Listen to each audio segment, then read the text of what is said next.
ஒரு மகிழ்ச்சியான செய்தி. இதயம் நல்லெண்ணெயின் விலை லிட்டருக்கு ரூபாய் 105 குறைஞ்சிருக்கு.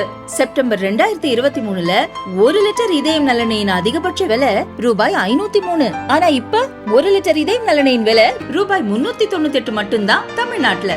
அப்ப இனிமே எல்லாரும் இதயம் நல்லெண்ணெய் வாங்கலாம் இல்ல? கலைஞர் உரிமை திட்டத்தை பற்றி குறிப்பிட்டு சொன்னார்கள். இந்த திட்டத்தை பார்த்து தமிழ்நாட்டில இருந்து நிதியமைச்சரா ஒரு அம்மா போயிருக்காங்க, நிர்மலா சீதாராமன். அந்த நிர்மலா சீதாராமன் பார்லிமெண்ட்ல இன்றைக்கு இருக்கிறார் என்று சொன்னால், தமிழ்நாட்டில இருந்து 2 மொழி படித்து விட்டு ஆங்கிலத்திலே சிறப்பாக பேசுகிற ஆற்றல் படைத்த காரணத்தினால் மோடி அவரை மந்திரி ஆக்கினார்.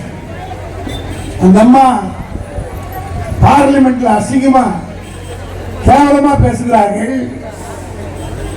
தமிழ் படிச்சா தமிழ்நாட்டில் இருக்கிற மக்கள் திமுக காரனால கெட்டுட்டாங்க, எல்லாரும் தமிழ் இங்கிலீஷ் தான் படிக்கிறாங்க,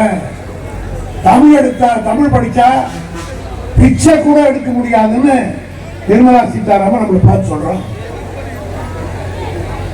ஆனால் தமிழ்நாட்டில் இருக்கிற நாம் யாரிடத்திலும் பிச்சை எடுக்கவில்லை.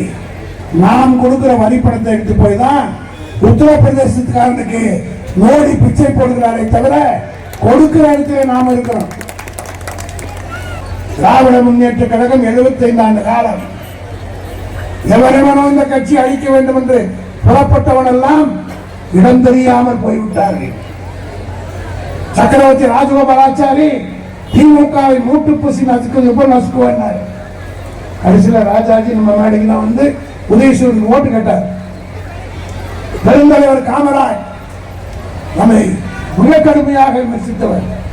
ஆனால் காமராஜர் மறைவதற்கு முன்பாக கலைஞருடைய கையை பிடித்துக் கொண்டு, நீ ஆட்சியில் இருக்கிற காரணத்தினால்தான் நான் வெளியில் இருக்கிறேன், தலைவர் போய் காமராஜை சந்தித்து நான் ராஜினாமா செய்கிறேன், உங்களை கைது செய்யும்படி கேட்கிறார்கள் என்று சொன்னபோது காமராஜர் கலைஞரை கட்டி பிடித்துக் கொண்டு நானெல்லாம் பக்கத்தில் பார்த்தேன்.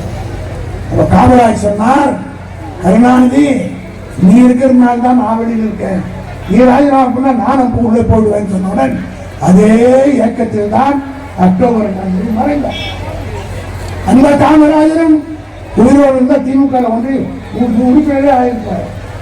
ஏன் வெளிப்படையாக சொல்கிறேன், எம்ஜிஆரை அவர் மரணப்படுக்கையில் இருந்த போது கலைஞரை சந்திக்க அனுமதித்திருந்தால் அதிமுகவை கலைஞர் எம்ஜிஆர் கலைஞரிடத்திலே தான் ஒப்படைத்திருப்பார். கடைசியிலே ஒரு போன ஆண்டுக்கு முன்னாலே மறைந்த ஆர்.எம். வீரப்பன் அதிமுக தோக்கிய மாவட்டத்தை சார்ந்தவர், எம்ஜிஆருக்கு மூளையாக இருந்தவர், பிரெயின் ஆஃப் ஏடிஎம்கே என்று சொன்னால் ஆர்.எம். வீரப்பன் தான். அந்த ஆர்.எம். வீரப்பனே கடைசி காலத்தில் திமுகவை வந்து நம்ம மேடையில் இருக்கார். எல்லோரும் மற்றவங்க சொல்ல விரும்புகிறார், அறிவாளைக்கு போவேன், அதை பண்ணுவேன், இதை பண்ணுவேன் சவால் விட்டாங்க. விட்டவங்க பூரா இவங்க வந்துட்டாங்க. ஆக திமுக என்பது ஒரு மாதிரியான கட்சி. இதுக்கு துரோகம் செஞ்சா விளைவுகள் மோசமாக. இந்த கட்சியை எவனாவது எடுத்து பேசினா அவன் இடம் பிடிச்சிட்டான் கல்லறைகள் அர்த்தம். அவ்வளவுதான். இதற்குமே நான் சொல்ல வேண்டிய அவசியம் இல்லை. 75 வருடமா எவனோ இந்த கட்சியை மோதி சின்ன பின்னமாகி கட்சியை கலைத்து விட்டு ஓடிவிட்டான். நேற்று உழைத்த ஒரு காலம் 17 மாதம் கூட ஆகிற திமுகவை கிண்டி பார்க்க என்று சொன்னால், நான் இந்த கூட்டத்திலே சொல்கிறேன், திமுக காரன் தூங்கினால் கும்பகர்ணன், எந்திரித்து நின்றால் இந்திரஜித் என்பதை மறந்துவிடக்கூடாது. நம்ம ரூலிங் பார்த்து அமைக்க வாசிக்கிறோம்.